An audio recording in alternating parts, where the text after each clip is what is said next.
Hello everyone, welcome back. Class 8 science में हम लोग माइक्रो ऑर्गेनिज्म को पढ़ रहे हैं। ये हमारा दूसरा लेसन है। माइक्रो ऑर्गेनिज्म में हम लोग काइंड्स ऑफ माइक्रो ऑर्गेनिज्म का डेफिनेशन और यूजफुलनेस ऑफ माइक्रो ऑर्गेनिज्म को कवर कर लिया है। अब हम इस टॉपिक में कुछ harmful effect of micro organism को पढ़ने जा रहे हैं। तो चलिए पढ़ते हैं। तो माइक्रो ऑर्गेनिज्म इसलिए हमारे लिए हार्मफुल है क्योंकि इससे होता है रोग, हमारे हेल्थ पर बिल्कुल प्रभाव पड़ता है। तो आज पहला मुद्दा वही है कि किस तरीके से वो हमको नुकसान पहुंचाता है। ऐसे तो एनिमल्स और प्लांट को भी नुकसान पहुंचाते हैं माइक्रो ऑर्गेनिज्म, लेकिन आज बेसिकली हम लोग यही पढ़ेंगे कि हम लोगों को किस तरीके से माइक्रो ऑर्गेनिज्म नुकसान पहुंचाते हैं। तो पहला है माइक्रो ऑर्गेनिज्म कॉजेस डिजीज। अब भाई ये बात सही है, माइक्रो ऑर्गेनिज्म के कारण रोग होता है। कौन कौन से माइक्रो ऑर्गेनिज्म रोग फैलाते हैं भाई? बैक्टीरिया है, फंगी है, प्रोटोजोआ है, वायरसेस हैं। ये सब रोग फैलाने वाले माइक्रो ऑर्गेनिज्म है। जैसे बैक्टीरिया के कारण हम लोगों को निमोनिया होता है, टेटनस होता है, ट्यूबरक्लोसिस होता है, लेप्रोसी होता है, इटीसी।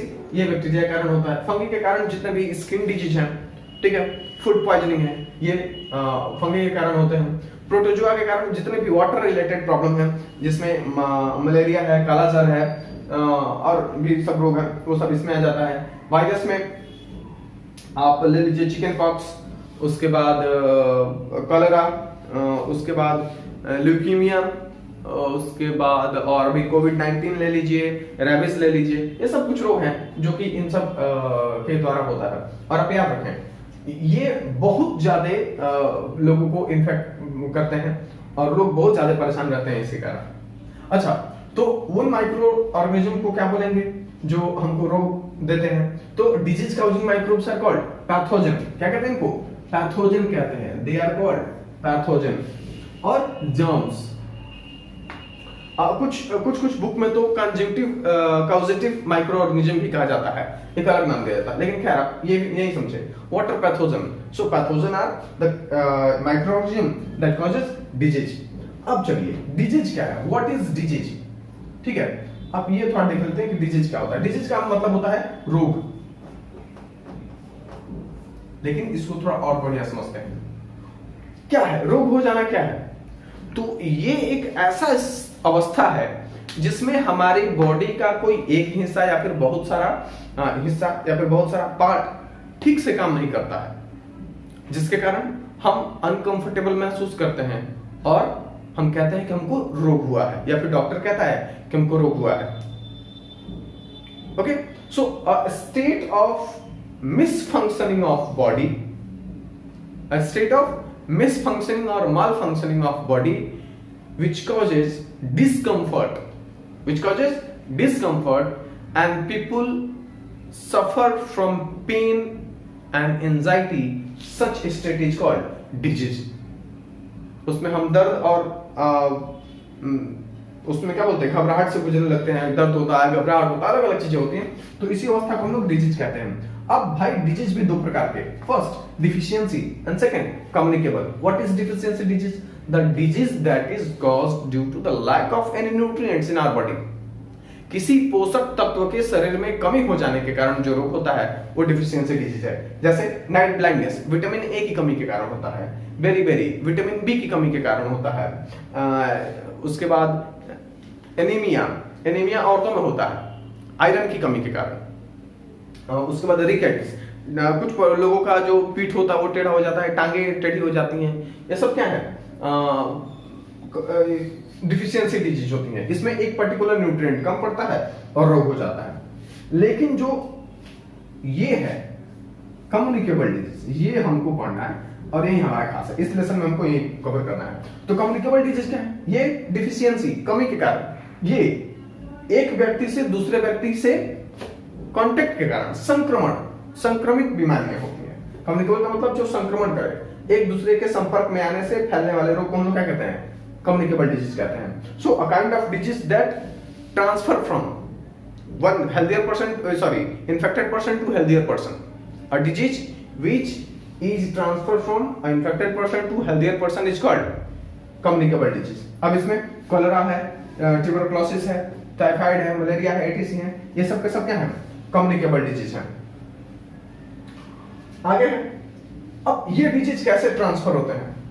ठीक, तो ये जो डिजीज हैं वो ट्रांसफर होते हैं मोड ऑफ ट्रांसमिशन से। अब मोड ऑफ ट्रांसमिशन का मतलब कि किस तरीके से ट्रांसफर होता है। तो एक होता है डायरेक्ट ट्रांसमिशन, दूसरा होता है इनडायरेक्ट ट्रांसमिशन। ठीक है, तो चलिए हम लोग इसको कवर कर लेते हैं। हाँ, उस पर जाने से पहले हम लोगों को थोड़ा समझना होगा कि ये कैसे होता है, रोग कैसे होता है। तो देखिए, एक जो ट्रांसमिशन है उसमें आप ये समझिए कि हवा के कारण भी आपको, मतलब कम्युनिकेबल डिजीज जो है वो हवा के कारण भी हो सकता है। अब ये कैसे, अब ये समझिए। Suppose there is a infected person, he is sneezing.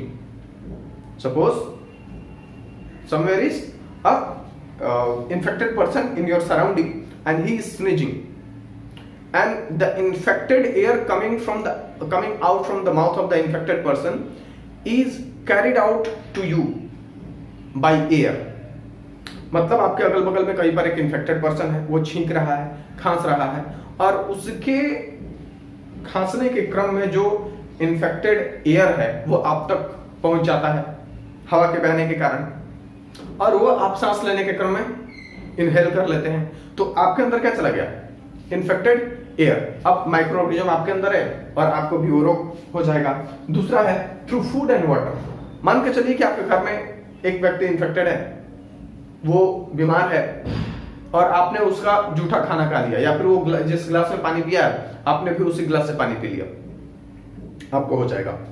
आपको अगर पानी पीना है, गिलास को धोइए, साफ कीजिए, खाना फ्रेश लीजिए, उसकी चीजों को, इन्फेक्टेड पर्सन की चीजों को मत छूइए। आगे है थ्रू डायरेक्ट कांटेक्ट, हाथ मिलाना, हग करना। कुछ जो फॉरेन कंट्रीज हैं उनमें हग करने के वक्त वो गाल पे किस करते हैं। इन सब चीजों से ये जो डिजीज है वो फैलते हैं। तो ये डायरेक्ट कांटेक्ट को बिल्कुल अवॉइड करना चाहिए। जिस पर्सन को कम्युनिकेबल डिजीज है उससे दूरी बना के रहें। Social distancing is very much important. आगे थ्रू इंसेक्ट्स, तो फीमेल एनेफिलिया नामक जो मच्छर है वो एक जम कैरी करती है उनके टांगों में, और उनके जो स्टिंग करने वाला जो स्टिंग होता है उसके अगल बगल जम्स पाए जाते हैं, माइक्रो ऑर्गेनिज्म पाए जाते हैं, और उसके कारण रोग होता है। तो जो फीमेल एनेमिलिया नामक मच्छर है, इसके पास जो माइक्रो ऑर्गेनिज्म होते हैं उसके कारण मलेरिया होता है। तो वो जब भी जाकर के किसी को काटती है तो उसके अंदर उस व्यक्ति को मलेरिया हो जाता है। तो देखिए, एक रोग दूसरे व्यक्ति को एक इंसेक्ट के कारण दे दिया गया। वैसे ही एक मच्छर होता है जिसका नाम होता है एडिस। ठीक है, तो एड्स के कारण जो एक प्रकार का जो रोग है वो दिया जाता है डेंगू। वो भी एक मच्छर है और वो क्या करता है कि वो डेंगू देता है। अगर वो आपको काट लिया तो आपको डेंगू जैसा रोग हो जाएगा। ठीक, अब कभी कभी क्या होता है कि जैसे एक व्यक्ति है, आपके घर में खाना रखा हुआ है, खाना खुला है, और एक मक्खी पता ना कहां से उड़ते हुए आ रही है और बैठ जाती है। तो वो जहां बैठी थी वहां पर क्या है, अक्सर जो ये फ्लाइज हैं वो वेस्ट मटेरियल पर बैठती हैं, और उनकी जो टांगे होती हैं, उनके जो सूंड होते हैं, उन पर ये गंदगी लग जाती है, और वो जब आकर के आपके फ्रेश एयर पर, आपके वाटर पर, आपके फ्रेश फूड पर जब बैठते हैं तो वहां पर भी इंफेक्शन फैला देते हैं। तो इस तरीके से इंसेक्ट्स के कारण भी कम्युनिकेबल डिजीज फैलता है। आगे है थ्रू वुंड्स एंड कट्स। ठीक है, वुंड्स और कट्स के कारण क्या होता है कि बॉडी जो होती है, बॉडी की जो आउटर कवरिंग है, जो कि प्रोटेक्टिव लेयर टाइप का है, स्किन, वो कट जाता है, और बॉडी का इंटरनल पार्ट डायरेक्ट हमारे एक्सटर्नल एनवायरनमेंट के कांटेक्ट में आ जाता है। तो इस तरीके से अगर बाहर एनवायरनमेंट में किसी भी प्रकार का कोई माइक्रो ऑर्गेनिज्म है तो बड़ी आसानी से हमारे बॉडी के अंदर जा सकता है, और इस तरीके से हम बीमार पड़ सकते हैं। तो ये कुछ तरीके हैं। अब आप जैसे आप अपने स्क्रीन पर देखें, स्क्रीन पर कुछ डिजीज का लिस्ट है, जिसमें दिया हुआ कि कौन सा डिजीज किस माइक्रो ऑर्गेनिज्म के कारण होता है। तो और उसमें बताया गया है कि इनका मोड ऑफ ट्रांसमिशन कैसे है, क्या है, और प्रिवेंशन क्या है, किस तरीके से ये एक स्थान से दूसरे स्थान तक ट्रांसफर होते हैं, और इनको कैसे प्रिवेंट किया जाए। तो पहला है कलरा। कलरा जो है बैक्टीरिया से होता है, और ये फूड और वाटर जो होता है, अगर आप इन्फेक्टेड फूड और वाटर लेते हैं तो भी आपको हो जाता है। और इसमें क्या होता है कि इसे अगर बचना है, ठीक है, तो हम लोगों को इस लिस्ट में मैं आपको बताऊंगा डिजीज, फिर बताऊंगा कि कॉजेटिव माइक्रो ऑर्गेनिज्म, फिर आगे है क्या किस तरीके से इन्फेक्शन फैलता है और क्या करें कि आपको इन्फेक्शन ना आए, प्रिवेंशन क्या है। तो सबसे पहले कलरा है। कलरा जो होता है वो बैक्टीरिया के कारण होता है और ये फूड और वाटर के थ्रू फैलता है। अगर इन्फेक्टेड फूड और वाटर आप लेते हैं तो आपको हो जाएगा, और इससे बचना है तो आप अपने अगल बगल क्या कीजिए, पानी को इकट्ठा मत होने दें। दूसरा है ट्यूबरक्लोसिस, ये बैक्टीरिया के कारण होता है। ट्यूबरक्लोसिस एयर के कारण फैलता है और इससे अगर आपको बचना है तो बचपन में ही BCG का वैक्सीन लगता है बच्चों को, वो लगवा लें। आगे है टाइफाइड। टाइफाइड में बैक्टीरिया के कारण होता है और इसमें भी वाटर और एयर स्प्रेड होने का जो रीजन है वो क्या है, वाटर और एयर है। और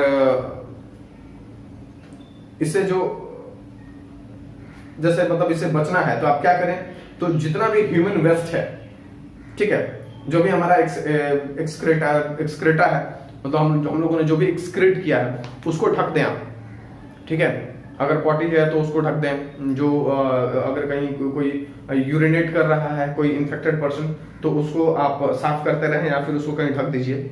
आगे है कॉमन कोल्ड। कॉमन कोल्ड जो है वायरस के कारण होता है और वायरस एयर के कारण फैलता है यहाँ पर।